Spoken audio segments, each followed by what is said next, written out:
that we grew up with, and that's the history that has to end. This is about telling the truth. It's about enabling us to learn. I'd just like to finish by telling you about one such hero that's very much part of our lives, part of my life, because we will be celebrating his centenary next year in 2018. Walter Tull was one of the first black professional footballers in this country. He played in the outfield for Tottenham Hotspur. He was a great athlete, but he was also a serviceman. And more important, he served with distinction. But how many people knew about that? He was born in 1888, and in 1916 he served in the First Battle of the Somme.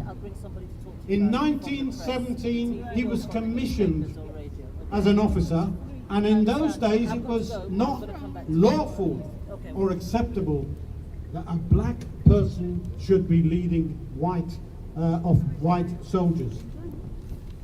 He served in 1917 in Italy with great distinction and was recommended for a military cross because of his bravery, his courage, and his coolness. But he never got it. He never got it. And in 1918, he served and led his men in the Second Battle of the Somme, where he fell. And next year, we're celebrating his centenary. We're going to let the whole world know that Walter Tull, just like many of the thousands of others who gave their lives, should be celebrated and remembered and revered, because he was courageous, he was brave, he was denied the honor that he deserved, and we're going to try and find a way of honoring all our sisters and brothers who've given everything in service to all of us for all our freedoms and all our liberation. Thank you very much. Respected elders, it's a pleasure. It's an absolute honor to be here on Windrush Day in Windrush Square in Brixton for the unveiling of this important war memorial as your Mayor, the Mayor of London. Yay! You know, when I heard those brilliant speeches from Baroness Howells and Lord Ouseley, it occurred to me, although of course, yes, I'm following their footsteps, speaking after them, but it's on their shoulders I stood to become the Mayor of London. Thank you, Herman. Thank you, Ros.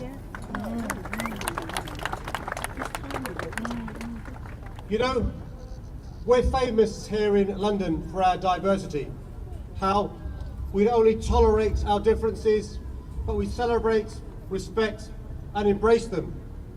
But what's also clear is that the freedoms we all hold dear, the very freedoms that allow us to be open and inclusive, were hard won by people from different races, nationalities, religions, and backgrounds. And this includes courageous African and Caribbean men and women who fought with the British Army during the First and Second World War.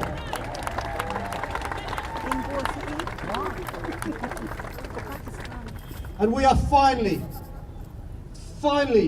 starting to hear the stories.